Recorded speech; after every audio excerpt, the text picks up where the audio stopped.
Filipinos, we love to party. Anytime we can celebrate with food, music, and family, we're in. The Filipino calendar is full of parties known as kasayan. I've been to lots growing up, where communities come together to eat, dance, and just be together. So maybe it should be no surprise that Filipino supermarket chain Seafood City has turned grocery shopping into this. Dubbed Late Night Madness, these after-hour pop-up events have been transforming Seafood City grocery stores into late-night party spots. It's just really become more than just a party, honestly. When people talk about the experience that they feel when they're in these celebrations, that it's able to introduce not only food, but even the culture of how we are as a Filipino people. One hop this time. Right foot, 2 stumps. Left foot, 2 stumps. Francisco estimates there's been about 40 parties like these across the US and in Canada. But it's not all about community. These pop-ups have resulted in profits and in bringing a new demographic.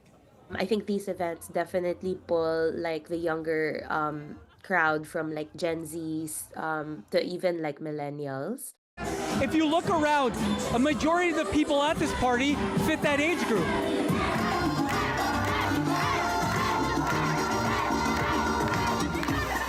And there might be a reason for that.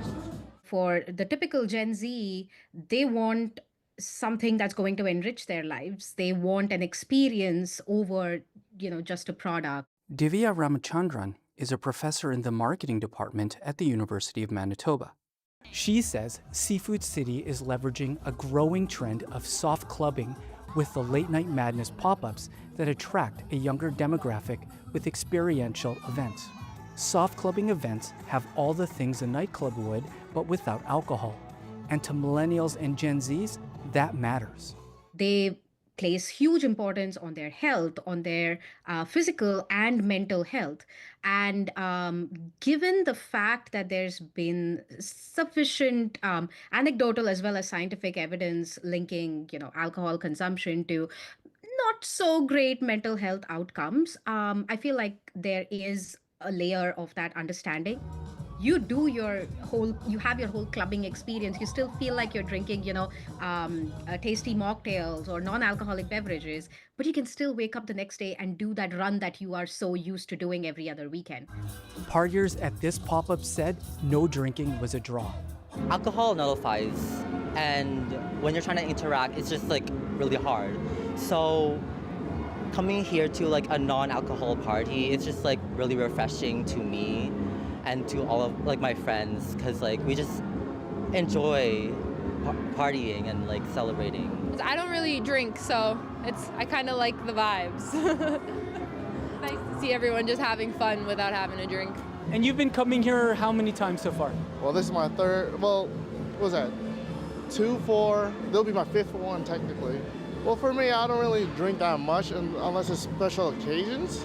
But I mostly like music. I really love music. Me and her, we do not drink or do any of that sort of stuff. And we really like free events and that. That comfort level is important for Gen Zs and millennials looking to socialize, according to Ramachandran.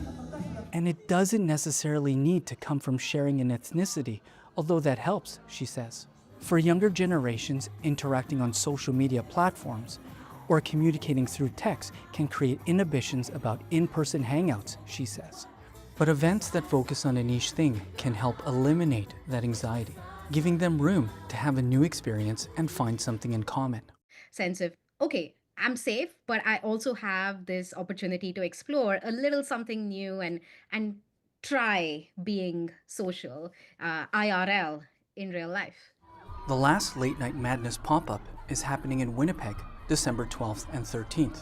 Jim Agapito, CBC News, Winnipeg.